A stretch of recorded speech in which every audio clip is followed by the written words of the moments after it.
riesgo y bueno, pues está también en la industria petrolera. Agradezco mucho a Marta, a quien le comparto los micrófonos. Adelante, Marta. Gracias, qué amable, Lulú Piñasoria. Sí, pues nos da mucho gusto saludar al empresario regiomontano Miguel Vargas, quien va a comentar sobre este asunto que está en este momento en el foco de la opinión pública con el eléctrico. ¿Cómo está ahí la situación? Porque tenemos dos versiones, la versión del gobierno federal, pero también la versión del sector privado. ¿Cómo te va, Miguel Arturo Vargas? Buenas tardes. Muchas gracias, Marta. Gusto saludarte y saludos a tu auditorio. Muchas gracias. Quisiera comenzar por preguntarte si pudieras decirnos cuál es el tamaño del sector eléctrico en México, cuáles son sus características y cuánto se genera de electricidad. Y no solo esto, sino cuánto genera el sector privado y cuánto genera el gobierno federal a través de CFE. Gracias, Marta. Me parece un buen para iniciar un comentario. Yo creo que en principio pareciera haber como una lucha de narrativas y cada quien está diciendo verdades a medias o verdades incompletas. Pero para poner esto en perspectiva, yo creo que es importante mencionar que hoy el sector eléctrico tiene una capacidad conectada, instalada, del orden de 82,000 megawatts. Y trae una demanda en estos momentos del orden de los 50,000. Obviamente hay un diferencial de capacidad no utilizada. Siempre en los países en desarrollados, conviene tener siempre un margen de seguridad que ande entre un 15 y un 20%. Lo cual ahorita lo traemos bastante cubierto en México. Y esto obviamente esta conformación, estructura, se viene dando desde hace un periodo de aproximadamente 25 años, cuando se inicia la privatización o la participación del sector privado en el sector eléctrico. Hoy a la fecha, números más, números menos, aproximadamente el 50% lo genera CFE y el 50% lo genera el sector privado, mayoritariamente internacional extranjero. Es decir, ellos tienen todavía mayor participación que el propio sector privado mexicano. Me gustaría que nos platicaras acerca de la diferencia de los costos entre utilizar las energías convencionales, como por ejemplo el carbón, como el petróleo, o el utilizar estas nuevas energías, las llamadas energías renovables. Bien, fíjate que me parece que esto es importante para tender un puente y entender las posiciones, me parece ahorita un poquito radicales, tanto o incompletas, tanto el sector público como el sector privado. Creo que es importante poner en perspectiva que la evolución desde el sector eléctrico obviamente se da en un principio con plantas de carbón que queman como combustible el carbón. También evolucionaron la mayoría después con plantas quemando combustóleo, obviamente con combustibles fósiles altamente contaminantes. De hecho, hasta los 90 inicia el crecimiento del sector con las famosas plantas de ciclo combinado, obviamente quemando gas natural, que era hasta este momento el combustible más limpio que había en el medio ambiente. Cuando empieza a surgir la evolución de las energías renovables, obviamente que era una alternativa claramente superior en el tema de contaminación al ambiente, porque su contaminación es prácticamente cero, inexistente, porque funcionan con obviamente tanto las hidroeléctricas se generan con los caudales de los ríos que se dan en el sureste de México, la eólica con las capacidades del viento, tanto como la energía solar o fotovoltaica, obviamente con las radiaciones solares. Pero yo no creo o no conozco a nadie que no esté de acuerdo en que las energías renovables o limpias debiera ser el futuro o debiera ser el ideal. Yo creo que este es un objetivo de alguna manera aspiracional. Sin embargo, cuando entra uno a la realidad de cuánto cuesta producir y las inversiones que se requieren para esas energías, ahí es donde entra el tema interesante que creo que ha faltado comentarlo y ponerlo en blanco y negro. Por ejemplo, una planta de generación eólica con los aerogeneradores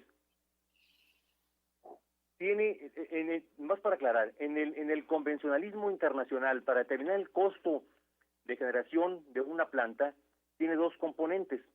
Una es el consumo, el combustible que genera, que consume, y un segundo componente es el componente de la inversión. Hay un costo fijo, que es la inversión que se requiere para determinada planta. Y esta se amortiza en un periodo de 25 años a una tasa de descuento entre 5 y 6% anual. Eso da un componente base y el otro es el combustible. En el caso de energía eólica, es el consumo por kilowatt hora, considerando ambos componentes, anda en 3.8, 3.9 centavos de dólar. Abajito de 4, para números redondos, alrededor de 4 centavos de dólar. Por ejemplo, una planta de carbón nueva, si fuéramos a construir, en ninguna parte del mundo se está construyendo ya plantas de carbón nueva. Una planta de carbón nueva costaría 3 centavos de kilowatt hora, 1 centavo menos que la eólica. Si construyéramos una planta solar fotovoltaica, andaría el costo del orden de 4.5 centavos el kilowatt hora. Una planta como las últimas que tiene CFE, de ciclo combinado, que queman gas, tiene un costo de menos de 2 centavos por kilowatt hora, 1.8. En el caso de las plantas de carbón hay mucha experiencia tanto en México como en Estados Unidos, China, en la India. Una planta de carbón ya depreciada, y hago esta aclaración, ya depreciada, porque quiere decir que tiene más de 25 años de antigüedad esa planta, ya no tiene costo la inversión.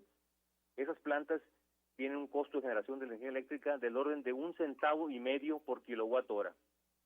Eso, por ejemplo, explica en gran medida países como China, como Estados Unidos, que todavía generan una parte importante de su electricidad con carbón. China genera alrededor del 50-60% de su capacidad con carbón, y Estados Unidos del orden del 25%. ¿Son contaminantes? Sí, sí contaminan, pero obviamente estos países no se han apegado a los acuerdos de París. Pero esto pone en perspectiva, primero, la diferencia que hay en costos de generación de energía eléctrica. Y segundo, hay que entender, esa es la parte que no se ha dicho completamente y creo que es parte del debate y de los reclamos que hace CFE al sector privado. Las plantas de energías limpias, ya sean fotovoltaicas, solares o eólicas, tienen una característica importante. Esas plantas no generan las 24 horas del día. ¿Nos permites un momento, Arturo, para que entremos a ese tema que estás adelantando, las famosas o las llamadas intermitencias? Vamos a un corte y enseguida regresamos, ¿te parece? No.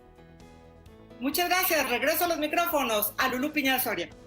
Vamos rápidamente a un corte, no se vaya, esto es A Barlovento Informa, contra viento y marea. Le recuerdo, estamos combatiendo la infodemia, denos manita para arriba, ya sabe usted que está en radio, significa que las manitas que aparecen en redes sociales, bueno, pues le den manita para arriba. Es para nuestros amigos de YouTube y de Facebook. Muchísimas gracias a nuestros amigos de la 620, la estación que llegó para quedarse, no se vaya. Estamos de regreso en A Barlovento Informa cuando son las 13:50 hora del centro. Gracias por permanecer con nosotros y continuamos con la entrevista al empresario Miguel Arturo Vargas, consejero, empresario e inversionista en proyectos de construcción, capital de riesgo, reestructuración financiera, administración de riesgo y también en la industria petrolera. Le paso los micrófonos, le cedo los micrófonos a mi compañera Marta Samarripa. Adelante, Marta. Muchas gracias, Lulú. Pues retomamos, Miguel Arturo Vargas, esta conversación. Resulta que escuchamos todas las críticas a nuestro país por la utilización de carbón o de combustóleo, como ya lo mencionabas, lo hacen otros países, caso de Estados Unidos y China. Y nos dan un panorama, digamos, casi perfecto y que no presentaría ningún tipo de inconvenientes, como es el caso de las energías limpias, las energías renovables. Pero ¿qué pasa con la intermitencia? ¿Nos pudieras explicar? Sí, mira, el caso de las energías renovables o limpias tiene una característica que a veces no se comenta o no se cuenta la historia completa. Las energías renovables tienen esa característica de intermitencia. ¿Qué quiere decir esto? Pues que no todo el día de 24 horas hay sol, no se puede controlar que existan vientos durante 24 horas, que las lluvias en el caso de las hidroeléctricas tengan también 24 horas.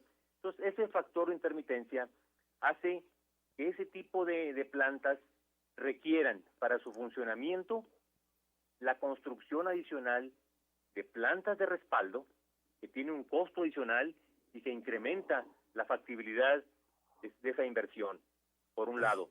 Número dos, estas plantas siempre están instaladas fuera de los grandes centros urbanos y poblacionales.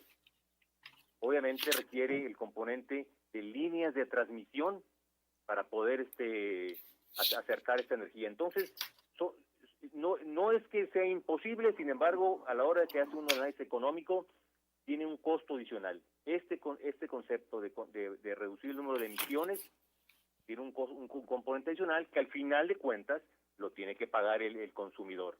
Entonces, por eso hay que poner esto en perspectiva para pensar que no es la solución perfecta o ideal. Sí tiene una clara ventaja en el tema de emisiones, pero tiene un costo adicional que las hace mucho más caras que las plantas tradicionales. Se estima que en promedio andan casi 3 veces, entre 2.7 y 2.8 veces más cara que una planta tradicional de ciclo combinado que queme gas. ¿Se podría hablar de que ambas opciones pudieran ser complementarias? Totalmente, porque hay que entender que si hay un sector en la economía que está directamente relacionado con el crecimiento poblacional, comercial, industrial, es el sector eléctrico. Y obviamente, en las noches, la gente requiere una estabilidad en el suministro del fluido eléctrico. Muchas plantas, sobre todo las plantas químicas y de procesos, requieren estar trabajando 24 horas. Entonces, no es posible, no se puede confiar, ningún país podrá tener una confiabilidad al 100% de las energías limpias y renovables. Se estima, los estudios más precisos que hay, se estima que solo se utiliza el 25% del tiempo de esas energías renovables. En un día de 24 horas, se estima que solo 6 horas es lo que realmente están a su plena capacidad. Por lo tanto, no puede ser la solución total, y sí, como lo apuntas bien, tiene que ser un complemento para ir reduciendo el número de emisiones poco a poco. Según Manuel Bartlett, director de la Comisión Federal de Electricidad, las compañías no están pagando los costos que deberían a esta compañía, o es decir, al gobierno. Le cargan esos costos que ellas generan.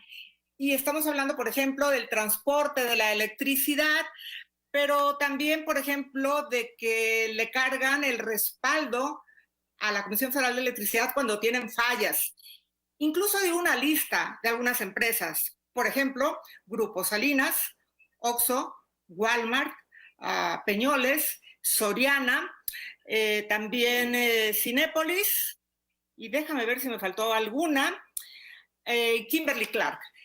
En resumen, lo que entendemos es que lo que está planteando Manuel Bartlett es que deberían de revisarse las condiciones de los contratos porque los han considerado en el gobierno federal como leoninos.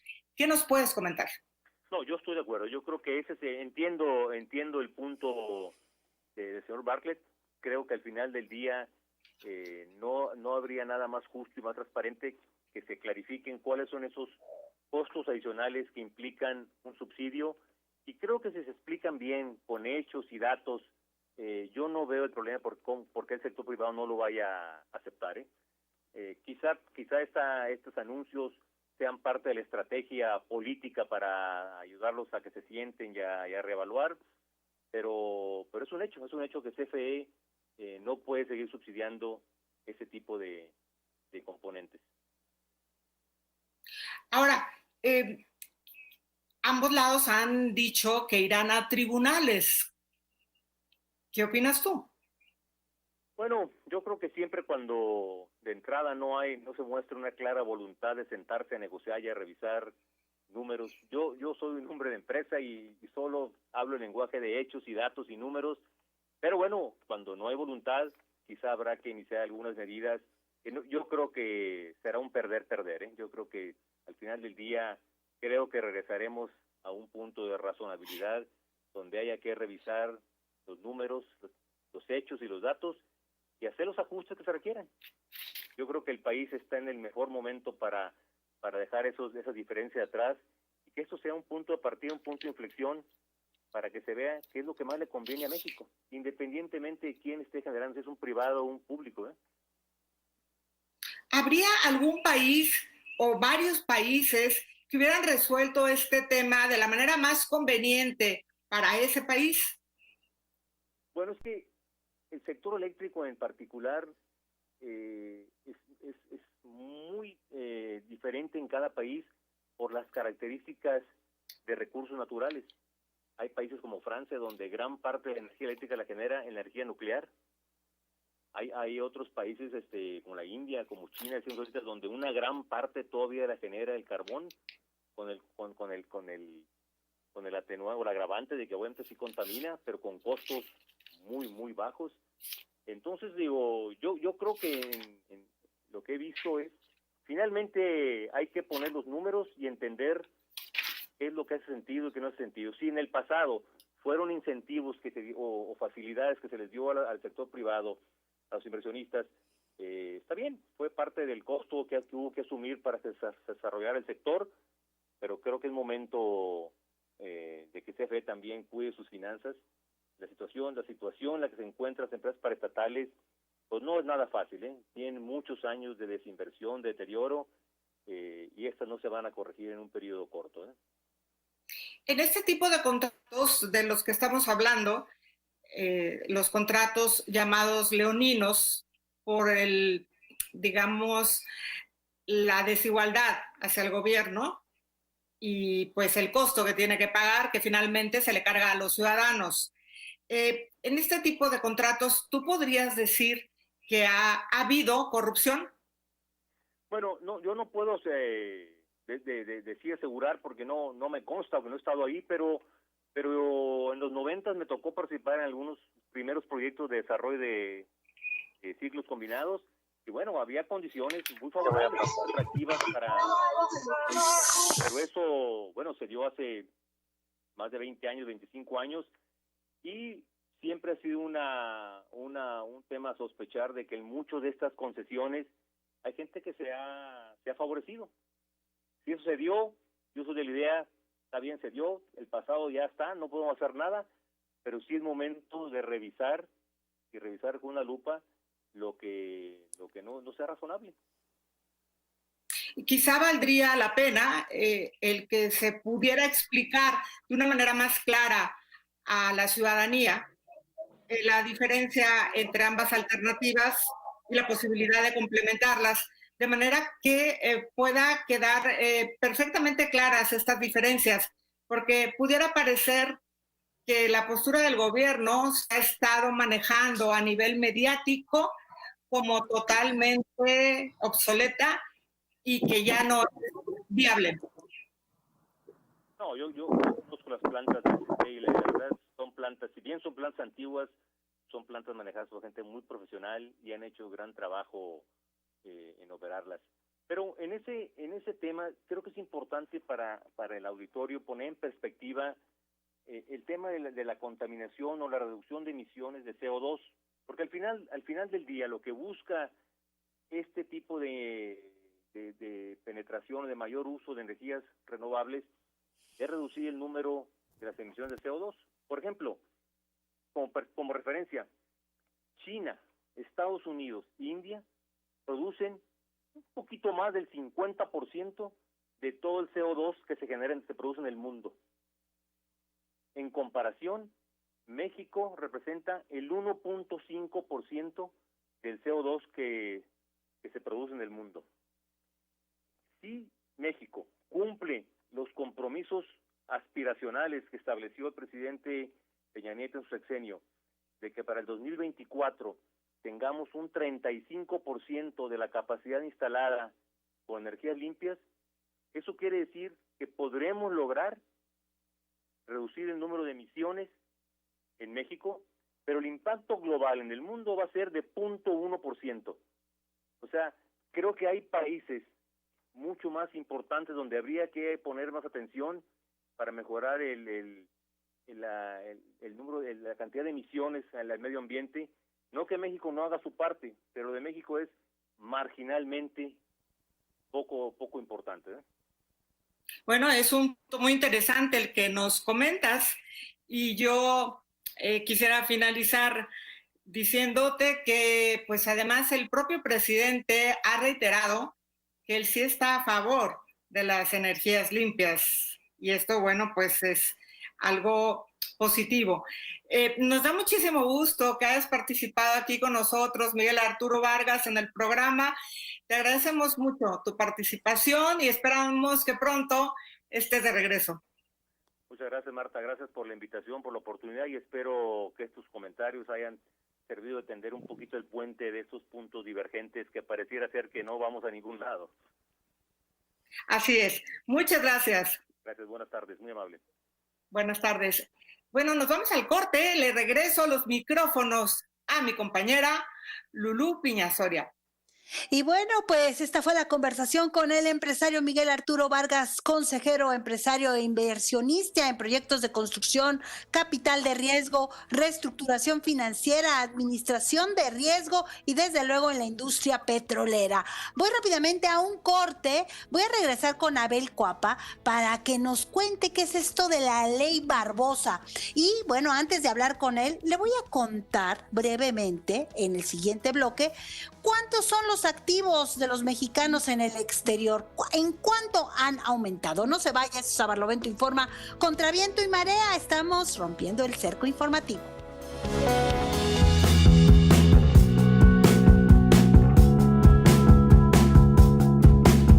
La Secretaría de Salud reporta este 25 de mayo de